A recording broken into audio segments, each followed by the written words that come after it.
கரூர் சம்பவம் தொடர்பாக 3 நாட்கள் கழித்து மௌனம் கலைந்துள்ள தவேக தலைவர் விஜய் உயிரிழந்தவர்களுக்கு இரங்கல் தெரிவித்ததோடு கரூருக்கு நேரில் வருவேன் என்று தெரிவித்துள்ளார். மேலும் இந்த சம்பவத்தில் தன்னை பழிவாங்க வேண்டும் என்றால் தன்னை என்ன வேண்டுமானால் செய்யலாம், தனது கட்சி தொண்டர்களை ஏதும் செய்ய வேண்டாம் என்றும் தமிழக முதல்வருக்கு வெளிப்படையாக சவால் விடுத்துள்ளார். மேலும் முன்பை விட வலுவாக அரசியல் பயணம் தொடரும் என்றும் தெரிவித்துள்ளார். கரூர் வேலுசாமிபுரத்தில் செப்டம்பர் 27ஆம் தேதி நடைபெற்ற தமிழக வெற்றிக் கழக பிரசார கூட்டத்தில் நெரிசலில் சிக்கி 41 பேர் உயிரிழந்தார்கள். 110 பேர் வரை காயமடைந்தார்கள். இந்நிலையில் இன்று மதியம் 3 மணிக்கு மேல் விஜய் தனது எக்ஸ் பக்கத்தில் ஒரு காணொலியை பகிர்ந்திருந்தார். அதில் அவர் கூறியிருப்பது: அனைவருக்கும் வணக்கம்.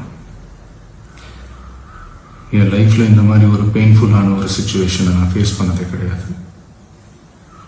மனசு முழுக்க வலி மட்டும்தான்.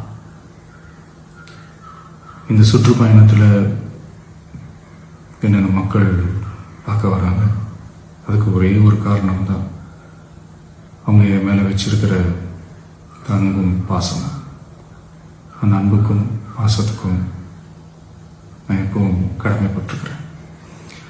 அதனால தான் இந்த சுற்றுப்பயணத்தில் மற்ற எல்லா விஷயங்களையும் தாண்டி மக்களுடைய சேஃப்டி, அதில் எந்த காம்ப்ரமைஸும் பண்ணிடக்கூடாதுன்றதுக்காக தான் அது என் மனசில் ரொம்ப ஆழமாக இருக்கும் அந்த எண்ணம். அதனால தான் இந்த அரசியல் காரணங்கள் எல்லாத்தையும் தவிர்த்துட்டு ஒதுக்கி வச்சுட்டு மக்களுடைய சேஃப்டி மட்டும் மைண்டில் வச்சுக்கிட்டு அதுக்கான இடங்களை சூஸ் பண்ணுறது, அதுக்கான இடங்களை பார்த்து பெர்மிஷன் கேட்குறது, போலீஸ் டிபார்ட்மெண்ட்டில் அதை ரிக்வெஸ்ட் பண்ணி கேட்போம். ஆனால் நடக்கக்கூடாதது நடந்துருச்சு.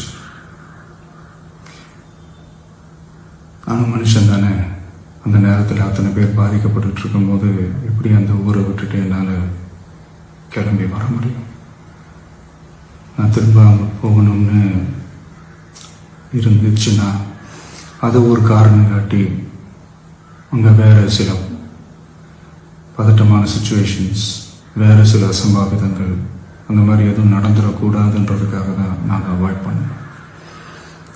இந்த நேரத்தில் சொந்தங்களை இழந்து தவிக்கிற அத்தனை குடும்பங்களுக்கும் என்னுடைய ஆழ்ந்த இரங்கலை தெரிவிச்சுக்கிறேன். எனக்கு தெரியும், என்ன சொன்னாலும் இது ஈடேயாகாதுன்னு எனக்கு தெரியும். ஹாஸ்பிட்டலில் ட்ரீட் பண்ணிகிட்ருக்கிற எல்லாருமே சீக்கிரமாக க்யூர் ஆகி வரணுன்றதை இந்த நேரத்தில் நான் வேண்டிக்கிறேன்.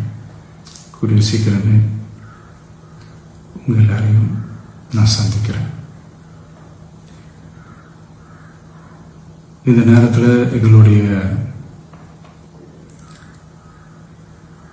வலிகளை, எங்களுடைய நிலைமையை புரிஞ்சுக்கிட்டு எங்களுக்காக பேசின அரசியல் கட்சிகளை சார்ந்த நண்பர்கள், தலைவர்கள் அனைவருக்கும் என்னுடைய நன்றியை தெரிவிச்சுக்கிறேன். கிட்டத்தட்ட ஒரு 5 மாவட்டத்துக்கு பிரச்சாரத்துக்கு போனோம். இந்த மாதிரி எதுவுமே நடக்கல. ஆனால் கரூரில் மட்டும் ஏன் எப்படி நடக்குது, எப்படி நடக்குது? மக்களுக்கு எல்லா உண்மையும் தெரியும். மக்கள் எல்லாத்தையும் பார்த்துக்கிட்டு இருக்கிறாங்க. கரூரை சேர்ந்த அந்த மக்கள் அந்த உண்மையெல்லாம் வெளியில் சொல்லும்போது எனக்கு கடவுளே நேரில் வந்து இறங்கி அந்த உண்மைகள்லாம் சொல்கிற மாதிரி எனக்கு தோணுச்சு. சீக்கிரமே எல்லா உண்மைகளும் வெளியில் வரும்.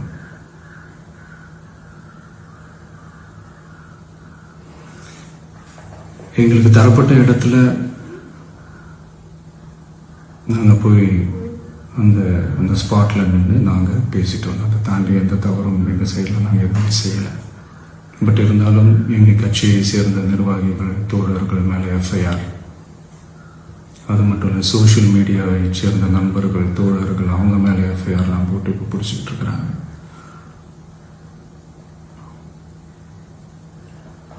சிஎம் சார்,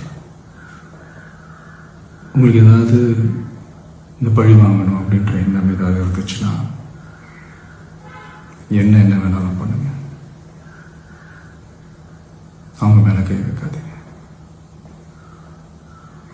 நான் ஒன்று வீட்டில் இருப்பேன், இல்லை நான் ஆஃபீஸில் இருப்பேன். என்ன வேணாலும் செய்யுங்க. நண்பர்களே, தோழர்களே, நம்மளுடைய அரசியல் பயணம் இன்னும் ஸ்ட்ராங்காக, இன்னும் தைரியத்தோட கண்டினியூ ஆகும். தேங்க்யூ. இது போன்ற மேலும் செய்திகளுக்காக ரூபம் தொலைக்காட்சியோடு இணைந்திருங்கள்.